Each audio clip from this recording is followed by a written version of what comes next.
श्रीमद् भागवत गीता के पास आपके हर प्रश्न का उत्तर है। चाहे आपका प्रश्न धन से संबंधित हो, चाहे मन से संबंधित हो, चाहे आपके शरीर से संबंधित हो, चाहे किसी भी पीड़ा से संबंधित हो, आप चाहे किसी भी पीड़ा से गुजर रहे हो, आप चाहे कितने भी डिप्रेशन में हो, चाहे आपकी ज़िंदगी में कितनी भी भूचाल हो, दुनिया की सारी परेशानियों का सारांश गीता के अंदर छुपा हुआ है।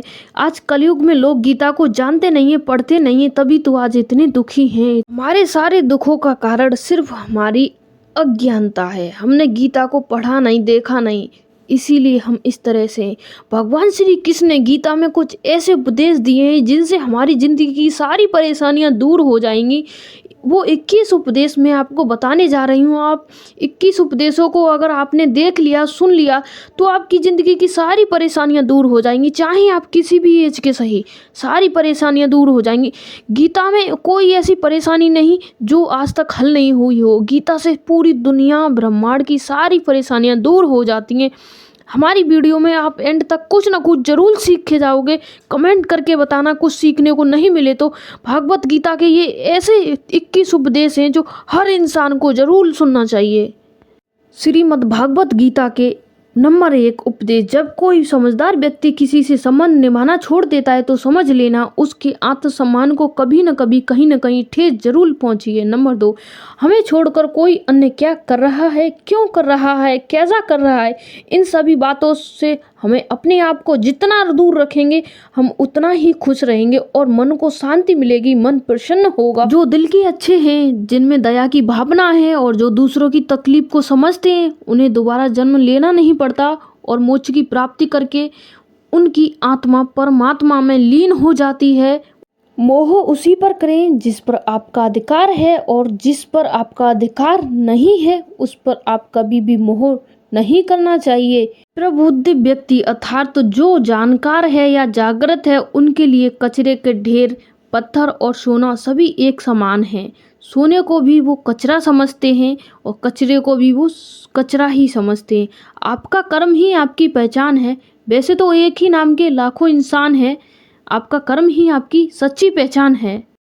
प्रेम सदैव माफ़ी की उम्मीद रखता है और क्रोध सदैव माफ़ी को सुनना पसंद करता है।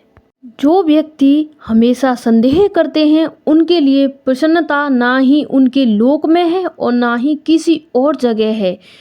इसीलिए जो इंसान दूसरों पर संदेह करते हैं उनके लिए ना यहाँ जगह है, ना भगवान के पास जगह है। कर्म वह फल है जो प्रत्येक व्यक्ति को किसी न किसी हाल में काटना ही पड़ता है।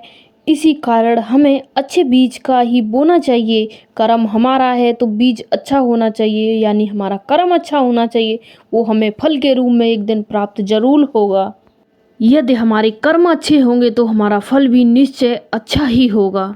जो भी होने वाला है वो हर हाल में होकर रहेगा और जो नहीं होने वाला है वह कभी भी नहीं होगा।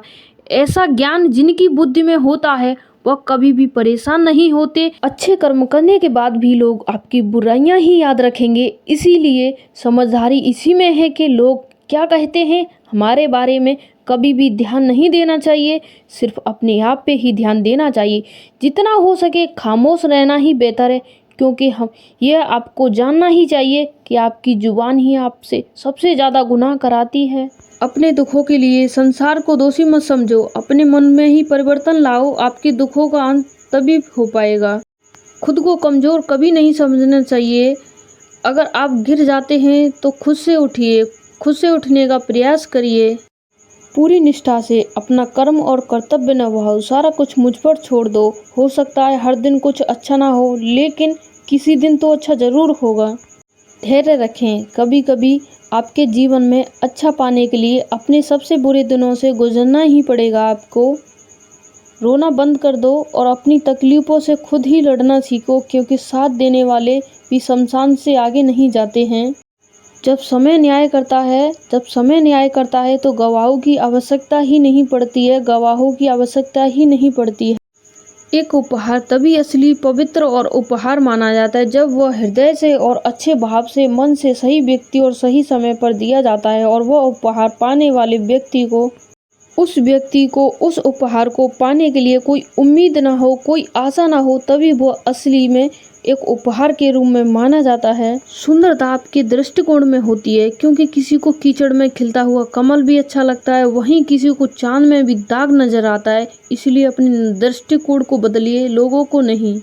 ये थे श्री कृष्ण ने 21 उपदेश, जिससे हमें बहुत कुछ सीखने को मिला। सारी दुनिया की परेशानी इन उपदेशों से ज़्यादा बढ़ के नहीं है, सब कुछ इन्हीं उपदेशों में छुपा है। सिर्फ कमी है हमारे समझने की, हमारे नज़रिया की।